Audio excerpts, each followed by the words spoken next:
Alright, I'm gonna try my best to go a little bit quick here on the beginning and then slow it down a little bit at the end to explain more of the uh, things you need to do to get the glaive. The glaive is available to get for all the classes, and the main thing to know about this is that in order to get the exotic glaive quest is located at the evidence board. You have to go ahead and finish all the reports before it, and when you hover over each one, it'll tell you what you need to do for each one, and most of them are pretty straightforward of what you need to do. There's a couple that are a bit difficult. I'll go a little bit more of that into detail later in the video. But once you finish all those reports, you want to go and head back to the evidence board, and then you can go ahead and pick up the exotic quest for the pattern. It's only 11 steps, but the steps are very easy. Pick up the fragment at the evidence board, go to Queen's Bailey, defeat some hive, kill them, and then you finish the quest. And then you go to the relic, and you want to go ahead and shape it. Now, I think one of the big questions is, okay, then once you do that, you cannot interact with the evidence board anymore. From my experience, you cannot. And you want to get another glaive for the other classes. Right now I have the hunter one, which I'll show a little bit of some footage there. I don't have the titan one yet or the warlock one, but you can get them. Once you head over to triumphs and you head to your patterns, you can see that when you hover over these the patterns here, it'll tell you that to get the next exotic glaive. So first one you'll lock, you'll get it from the report, reverse lure. The other ones that you want to get is from the Wellspring activity. So when you go ahead and head over to directory, head to 7th Throne World, and you can see right here, when you go inspect these, you can see that weapon pattern is now available to go ahead and grind again, pretty much. So you can get the pattern again for your Titan or Warlock or Hunter, whatever you got it that you didn't get it on for.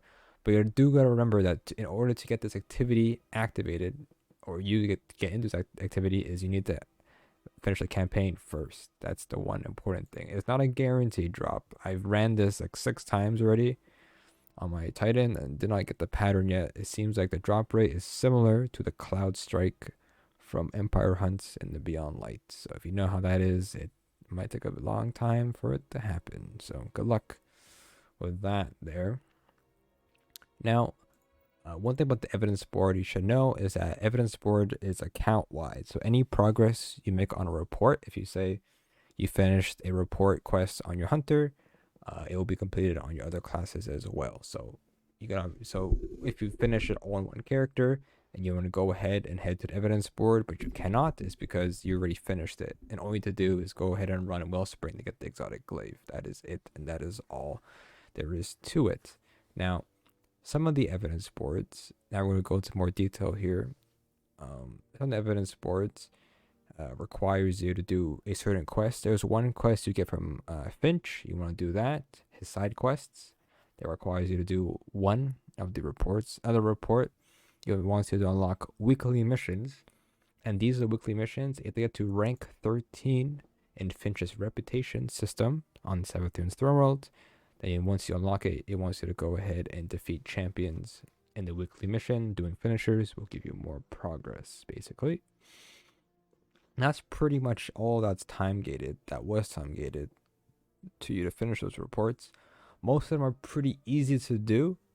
Very straightforward. You just want to go ahead, once you pick it up, track it, and it'll tell you exactly where you need to go.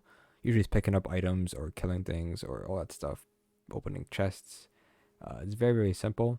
The one that came out today of this recording, which is the raid day, when the raid finished, it activated the report pyramid inspect. When you pick it up, you can go ahead and do this new mission that pops up under the raid. It pretty much is basically the first encounter or first pre-encounter to enter the raid. I'll go over and show you guys what you need to do. If you get lost, it's a bit confusing if you have not seen the raid yet, and it's pretty much the same stuff from the raid, but you can play with 3 other people. It is not match made, so you can go in solo. After that solo, it's not that hard to do. It is 1540, so it may be difficult, but it's not that bad if you're out of power. Alright, so the main thing, the first part, is to just go ahead and defeat the projection of Savathun. You don't even kill Adge, just focus her, and then it will actually just let you continue on. Open the door, just like the raid. After using your Sparrow to get here, you will have the abominations that will spawn, and you want to go ahead and kill them, and it will spawn 9 of these knowledgeable orange, I don't know, tokens you pick up. You can only pick up 3 once you have on the left here overflowing knowledge. You can only have 3, and there's 9. So if you're playing by yourself, you have to go ahead and run around and pick these 9 up, no matter what. And that is it. Really, you just gotta keep following along, and just do that. It's very easy to do, but it's just picking up these orange stuff and then just going back and forth to the payload, and you do it like 6 times pretty much, and you can die. It's not a big deal. It doesn't reset, so it's easy. So I guess. So once you get inside, you want to go ahead and drop down. It is the right side of the map platform. Just drop down, and you don't really follow this path. There's like secrets and other stuff you can do. You can take your time to explore this, but if you ever get lost, it is a bit confusing, as it's supposed to be like that, as always, for the most part. But if you want to explore, you can go ahead and explore and see the first part of the raid as the only first part. You might be able to oob around, maybe. I'm not entirely sure, but you could probably skip. You can probably get around some places that you probably not allowed to go to. So we'll see how that goes. This room is like a puzzle room for other stuff. You don't have to touch these at all, so don't worry about these. So heading down the green corridor, we're going to head to the first room here. All you do is clear these chieftains, basically, in these rooms that have symbols above them. And I'm not sure if it's random every single time, but it might be the same rooms every run. But when you do kill chieftain, it does have a symbol that does pop up, and that shows you basically.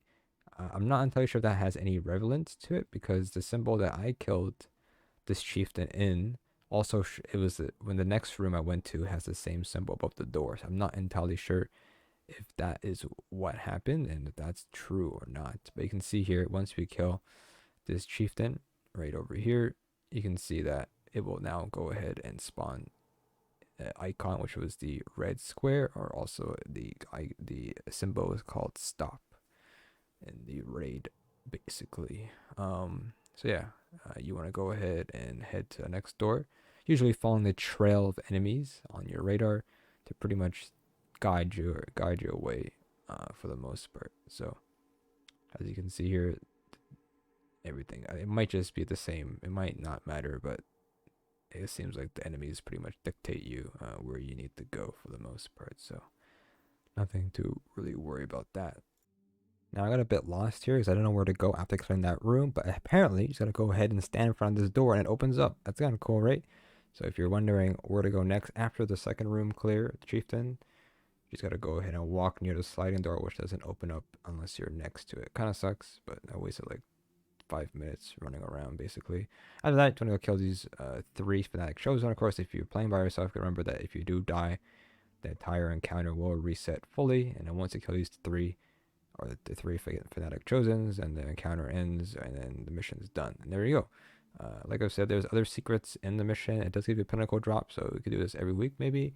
And yeah, so you can go back and get some more lore books if you wanted to, and all that good stuff. And that's just the pyramid inspect. It's not the exotic quest. It's just one thing that might be a little bit confusing if you got a little bit lost. That is it, pretty much. Now let's talk about one of the reports, which is probably the one that people are stuck on the most. It is report RELIC-DATA, and this one wants you to get patterns for weapons. Now, the first step basically wants you to get the open world chests, open world drops, the patterns for that for the most part, and then shape them. That's pretty easy to do. You get them just from playing the game, and you should get them pretty easily. But second one, it wants to get the come to pass and tarnation patterns, and those only drop in the Wellspring activity, and those drops only happen during certain days. So every day, if you always check your collections, it tells you what boss they drop from, and if you hover over the Wellspring activity, it tells you in the text that what boss it is. So make sure to double check which boss it is, and you need to get 2 of the pattern drops to happen. If you're watching this on March 6th, which is today of this recording, the drop rates for those guns will be fixed, and a guaranteed drop with bad luck prevention will happen if you probably do it like 6 or 7 times in a row. Not in a row, but in total, you'll probably get the drop for those patterns pretty much guaranteed. So either you could grind it now, it'll take hours, or wait for next Thursday, which is about 5 days from now. So it'd be March 11th, maybe, I don't know, around there. If you're watching it after the video, then it should be fixed by now, hopefully, no problems there. But after that, it wants you to go ahead and shape a weapon or reshape a weapon having an enhanced trait. An enhanced trait costs 1 ascendant alloy and does require a gun that is a gun that is leveled up to at least level 10 or something like that. The good thing is that, unless you didn't do it already, but if you didn't do it, and you should probably do it now at this point, one of the quests for the campaign was to give an enhanced perk on the Enigma, which is a legendary glaive. Now, if you were to reshape that glaive and you have an enhanced perk on it, it doesn't cost anything to reshape it.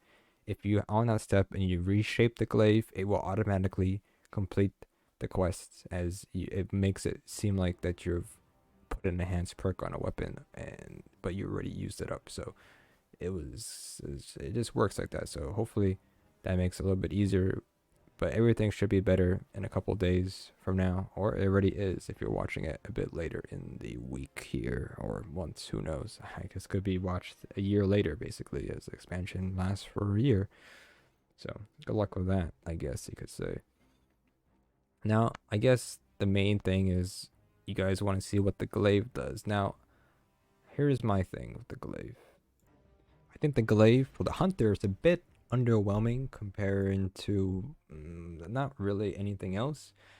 From what I've told about the Titan one, it does plant a bubble. It's like a 1-man, 2-man bubble.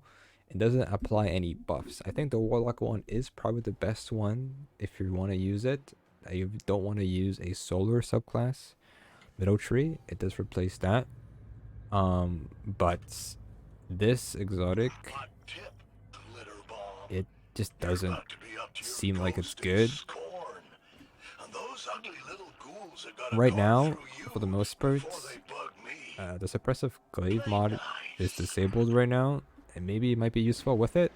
But what you need to do is actually have to shoot with it to charge up the energy. The energy is the shield energy. You can see the half circle on our screen. If we keep shooting, right? So let's go ahead and do some damage here. All right. Now, we can find some ads here, spawning up here. If we hold down R, and we just shoot it like this, it does that. And that's pretty much all it does. Now, like, I can understand where, if you're not using, like, an arc ability, but, like, you don't have to use an arc subclass in order to, you know, spawn this thing, right? But it just doesn't, I don't know. It feels very underwhelming. And it takes like maybe like 5 shots just to charge it up, unless there's better ways to do it. I think there is, but like artifacts, not artifacts, but like, I don't know. But if you do use it and you don't shoot it, the charge will disappear on its own.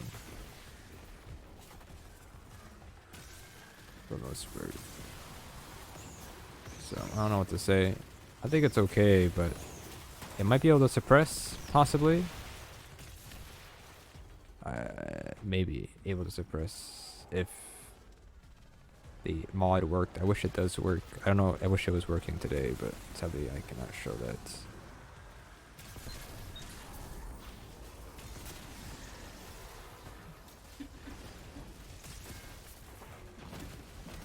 Yeah, I don't know. I think it's okay, but I don't know. Maybe I think the best one's probably the Warlock. I don't have it yet. Don't have the campaign done, and I haven't gotten the Titan one yet because the drop rate just doesn't look that great. So we'll see how things go. But that's pretty much it for the Exotic Glaives. I don't even know half the things I said in this video. I'll be honest. I think I got everything down. I don't know how the PvP is. I'm not a stat number guy. I'm not that good at these kind of stuff when it comes to showing weapons. I don't have access to that crap knowledge like everybody else does. But hopefully some things are found useful here. Hopefully I can actually put timestamps and not be lazy. I think it's gonna be all good though. Hopefully the video can provide some use in spreading the knowledge and information out there. So hopefully you enjoyed that. I think.